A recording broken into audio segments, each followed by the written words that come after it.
बच्चों ये आपकी एक्सरसाइज 5.8 का क्वेश्चन नंबर 4।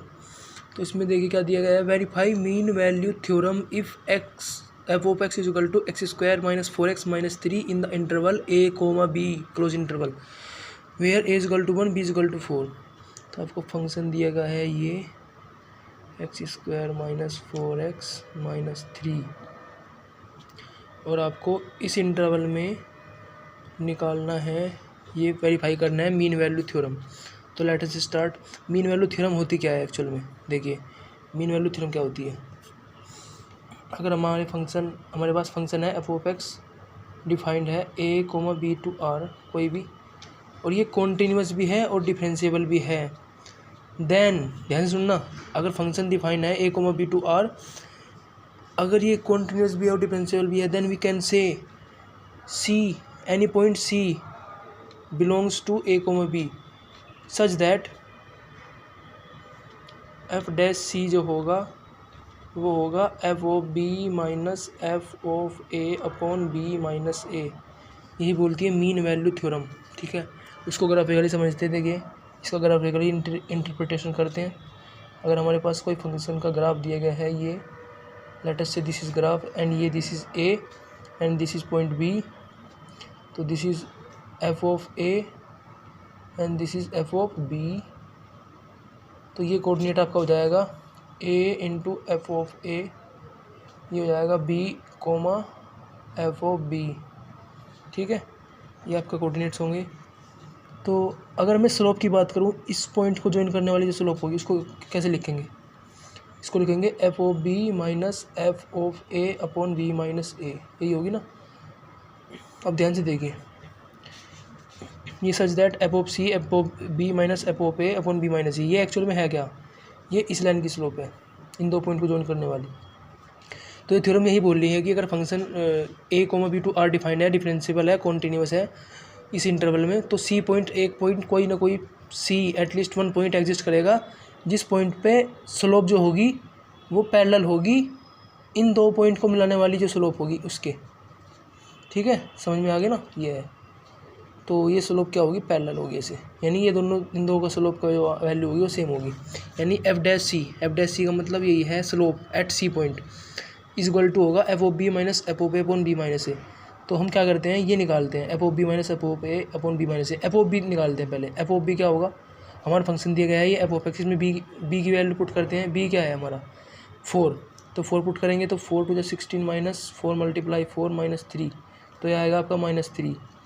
अब निकालोगे f of a, f of a क्या है आपका 1 रखेंगे इसमें, तो 1 माइनस 4 माइनस 3 ये आपका आएगा -6। और बी माइनस ए निकालोगे तो कितना आएगा, ये भी आएगा आपका -3।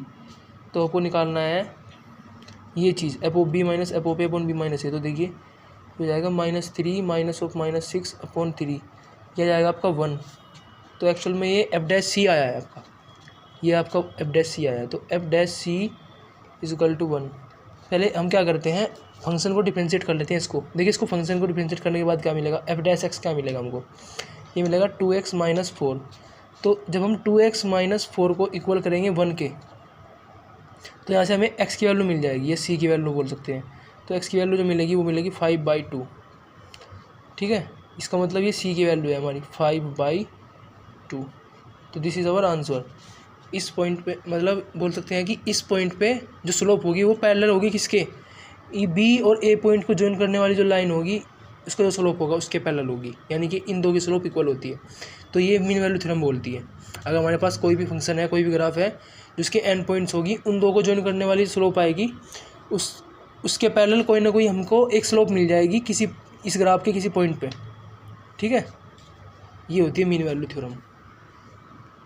तो इस तरह से आपकी मीन वैल्यू थ्योरम में वेरीफाई हो गई ना। हमें एक ऐसा पॉइंट मिल गया ना सी इज इक्वल टू 5/2, जिस पॉइंट पर स्लोप इसके पैरेलल होगी, तो वही वेरीफाई करना था हमको। ठीक है, now come to the question number 5 of exercise 5.8। इसमें दिया गया है verify mean value theorem if f of x is equal to x cube minus 5x square minus 3x in the interval a comma b where a b क्या है, a की value 1 b की value 3। तो ये 1, 3 हो गया। For all c belongs to 1,3 for which F dash C is equal to 0। देखिए सबसे पहले इसने मीन वैल्यू थ्योरम को वेरीफाई करने के लिए बोला है, और फिर सेकंड पार्ट में इसने फाइंड करने के लिए कहा कि सी पॉइंट फाइंड करो सभी जिस पे f dash C is equal to 0। ये रोलेज थ्योरम है आपकी, ठीक है, ये आपकी रोलेज थ्योरम हो गई। तो सबसे पहले हम वेरीफाई करते हैं मीन वैल्यू थ्योरम। तो देखिए ये आपका फंक्शन है मीन वैल्यू थ्योरम का, x³ minus 5x² minus 3x। तो हम क्या करते हैं, इसको हम सबसे पहले इसमें निकालेंगे। हमें पता है कि अगर ये मीन वैल्यू थ्योरम होती क्या है, एफ डैश सी अगर हमें कोई फंक्शन दिया गया है, डिफाइंड है ये a,b टू आर में, और वे कॉन्टिन्यूस है और डिफरेंशिएबल है। देखिए ये फंक्शन कॉन्टिन्यूस होगा क्योंकि ये एक पोलिनोमियल फंक्शन है, ऑलवेज कॉन्टिन्यूस होते हैं पोलिनोमियल फंक्शन। तो ये कॉन्टिन्यूस भी है, डिफरेंशिएबल भी है। तो हम क्या कर सकते हैं, इसको लिख सकते हैं कि F dash C is equal to होगा f of b minus f of a upon b minus a, where c belongs to a comma b, right. तो ये हमारा मीन वैल्यू थ्योरम बोलती है, ठीक है, ये होता है। यानी कोई ना कोई पॉइंट ऐसा मिलेगा सी जिस पे जो स्लोप होगी वो बी और ए को मिलाने वाली स्लोप के पैरेलल होगी, ठीक है, यानी इक्वल होगी स्लोप दोनों। अब देखिए हम निकालते हैं एफ डैश एक्स। तो एफ डैश एक्स निकालेंगे, कितना आएगा 3x² माइनस 10x माइनस 3। तो ये आपका एफ डैश एक्स आ गया। अब इसको एज इट इज़ रखते हैं, हम निकालते हैं f of b minus f of a upon b minus a. तो एफ ऑफ बी क्या आएगा, एफ ऑफ बी यानी बी, यहाँ बी की वैल्यू देखिए कितनी है 3, तो 3 रखते हैं इसमें, यह आ जाएगा 27 माइनस ये 45 माइनस 9, ठीक है। तो यह आएगा आपका कितना, यह जाएगा आपका, तो यह आएगा -27। अब निकालते हैं f of a. F of a कितना आएगा, यानी ए की वैल्यू यहाँ पे 1 है तो 1 पुट करेंगे, यहाँ पे 1 माइनस 5 माइनस 3, तो -7 आ जाएगा। और b माइनस ए कितना आएगा, b minus A 3 minus 1 that is 2। तो अब इसमें पुट करते हैं, देखिए ये हो जाएगा -27 माइनस ऑफ -7 अपॉन 2, तो ये +7 हो जाएगा। तो यानी कि -20/2 कितना आएगा, -10 आएगा। तो आपका जो ये आ रहा है, ये -10 आ रहा है एफ डैश सी। तो हमारा एफ डैश एक्स कितना है, ये है। तो अगर हम इसको इक्वल रख दें 10 के, 3x² minus 10x minus 3 is equal to -10 के इक्वल रख दें, तो ये हो जाएगा आपका, यहाँ से हमें x की वैल्यू फाइंड करनी है। तो ये हो जाएगा आपका कितना, +7 इज इक्वल टू 0। तो इसको फैक्टराइज करेंगे, 3x² माइनस 7x माइनस 3x plus 7 is equal to 0। तो ये हो जाएगा आपका, x कॉमन लेंगे 3x माइनस 7 बचेगा, ऐसे -1 कॉमन लेंगे 3x minus 7 is equal to 0। तो 3x minus 7 into 3x minus 1। तो from here we have x की वैल्यू 7/3 एंड x की वैल्यू 1। इसका मतलब है हमारा एफ डैश सी, यानी c की वैल्यू हमारे पास 2 आई है, c की वैल्यू एक 7/3 और c की वैल्यू 1 है। इन दो पॉइंट्स पे क्या होगा, जो स्लोप होगी वो पैरेलल होगी किसके, b और a को मिलाने वाली लाइन के पैरेलल होगी, स्लोप इक्वल होगी, मतलब स्लोप उनके, ठीक है। जो b और a पॉइंट होंगे ग्राफ में, उन दो को जो मिलाने से हमारे पास लाइन आएगी, उसकी जो स्लोप होगी वो किसके इक्वल होगी, जो c पॉइंट पर स्लोप होगी और 1 पे होगी slope, x is equal to 1 पर, x इज इक्वल टू 7/3 पे, ठीक है। तो c पॉइंट, इसको c भी बोल सकते हैं। तो इस तरह से आप देख सकते हो कि हमें 2 पॉइंट मिल गए हैं। सो वी कैन से अब your mean value theorem is verified because we have 2 points at which the slope are equal to the slope of joining the points B and A, right। अब चलते हैं इसके second part में। इसमें क्या है, find all C belongs to C 1,3 for which F dash C is equal to 0। तो उसने कहा है कि F dash C is equal to 0 हो। पहले एफ डैश एक्स निकाल चुके हैं, तो देखिए F dash X is equal to, इसको 0 के इक्वल रखते हैं। तो उसने कहा है कि हमको सभी वो सी फाइंड करनी है, यानी कि वे पॉइंट फाइंड करने हैं जिन पे इक्वल टू क्या हो, 0 हो, एफ डैश एक्स, ठीक है ना, यही तो होगा ना, ठीक है। इसको करते हैं, तो देखिए ये हो जाएगा 3 3 से 9, तो -3x 9x minus x minus 3 is equal to 0। तो 3x कॉमन लेंगे तो हो जाएगा x माइनस 3 माइनस, इसको फैक्टराइज ऐसे नहीं कर सकते ना, इसको ऐसे कर सकते हैं। यहाँ से बस हमें x की वैल्यू फाइंड करनी है, तो उसको ऐसे करते हैं, इसको डायरेक्ट निकालते हैं हम श्रीधराचार्य से फॉर्मूले से।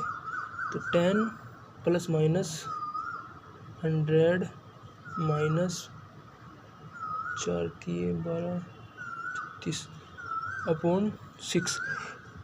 तो यहाँ से आपकी x की दो वैल्यू आ जाएगी, क्या आ जाएगी, एक आ जाएगी 10 प्लस माइनस 136, तो 136/6। अब इसको कैलकुलेट कर लेंगे, यहाँ से आपसे x की दो वैल्यू मिल जाएगी। जिन दो पॉइंट पे ये फंक्शन क्या होगा, f'(c)=0 होगा। ठीक है, इस तरह से आप निकाल सकते हो क्वेश्चंस को। अब चलते हैं क्वेश्चन नंबर 6 पे। क्वेश्चन नंबर 6 में, तो क्वेश्चन नंबर 6 में आपको दिया गया है examine the applicability of mean value theorem for all 3 functions given in the exercise 2। आपको एक्सरसाइज 2 में देखिए, मतलब ये कह रहा है कि क्वेश्चन नंबर 2 में आपको फंक्शन दिए गए। देखिए मैं एनसीईआरटी अपने पास ले आया हूँ। ये क्वेश्चन नंबर 2 में आपको कुछ फंक्शंस दिए गए, ध्यान से देखिए, ये है 3। तो इसके लिए कह रहा है कि आपको मीन वैल्यू थ्योरम की एप्लीकेबिलिटी चेक करनी है कि अप्लाई कर सकते हैं नहीं कर सकते। देखिए मीन वैल्यू थ्योरम इसमें एप्लीकेबल हो सकती है नहीं। सबसे पहले फंक्शन कॉन्टिन्यूस होना चाहिए a, b।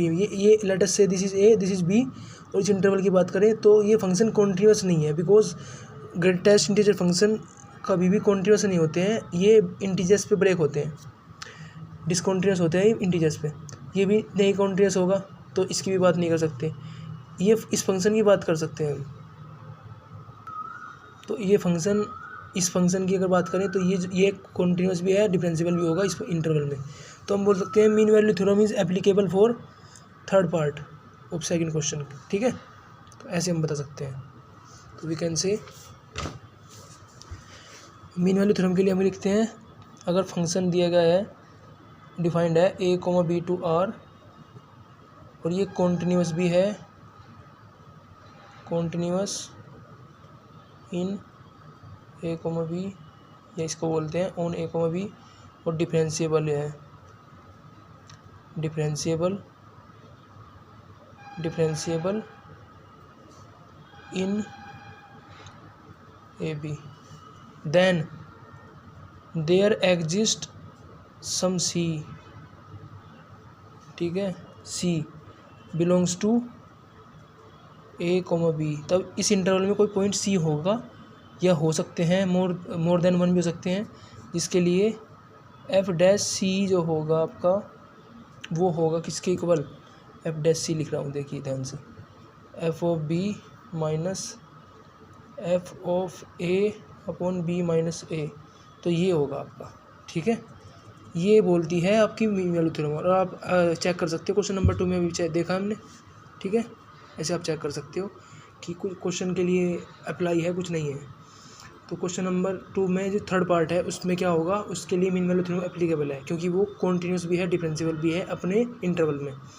ठीक है, तो वहाँ पे हम एक पॉइंट c फाइंड कर सकते हैं a, b के बीच में, जिस पॉइंट पे जो स्लोप होगी वो a, b को मिलाने वाली स्लोप के पैरेलल होगी, राइट। तो if you have any doubt you can comment below in the comment box. For more videos you can subscribe my channel. I will upload all the class 12th NCERT math solution videos on this channel. ठीक है, okay bye.